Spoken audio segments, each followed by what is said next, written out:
દર્શક મિત્રો, હું છું પરમાર અનિશા. તમે જોઈ રહ્યા છો લોકસામના ન્યૂઝ. તો જોઈએ આજના સમાચાર. સાબરકાંઠાથી અમારા રિપોર્ટર જીતેન્દ્ર સોલંકી સાથે. ગુજરાતમાં ચોમાસાની જમાવટ શરૂ થતાં જ સાબરકાંઠા જિલ્લામાં મેઘરાજાએ ધમાકેદાર એન્ટ્રી કરી છે.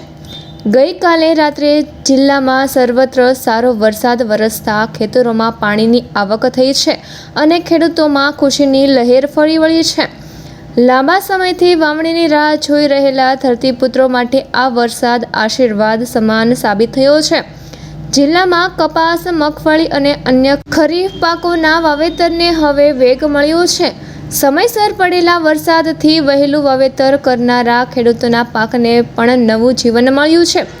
વરસાદ અને ખેડૂતોના ચહેરા પર છવાયેલા આનંદની આ ખાસ તસવીરો સાથે જોઈએ.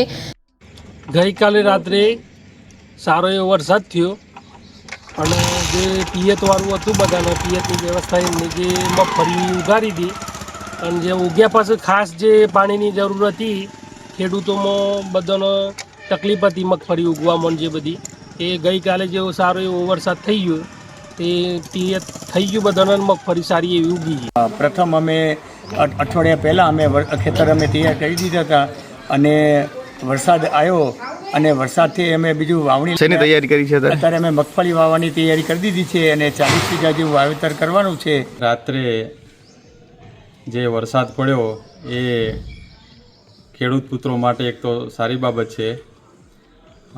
અપૂરતા વરસાદ અથવા વરસાદ ખેંચાવાને કારણે ખેડૂત પુત્રો ચિંતામાં હતા, પણ જે રેગ્યુલર ચોમાસું 15 જૂનથી 20 જૂન સુધીનું હોય છે તે ગઈકાલે રાત્રે થોડો વરસાદ પડ્યો છે જે સારો છે, જેનાથી ખેડૂત પુત્રો પોતાની નવી સિઝનની ખેતીની તૈયારી કરશે.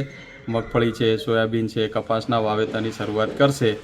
આમ તો રેગ્યુલર ચોમાસું 20 જૂને બેસતું હોય છે, પણ આ વખતે અલ નીનોની અસર હવામાન ખાતાવાળા કહે છે તો કદાચ વરસાદ ખેંચાય, પણ હજી આવો વરસાદ થઈ જાય તો ખેડૂત પુત્રો માટે બહુ સારી બાબત છે. શું નામ? મહેશ પટેલ, તખત. તો ફરી મળીશું એક નવા સમાચાર સાથે. ત્યાં સુધી જોતા રહો લોકસામના ન્યૂઝ.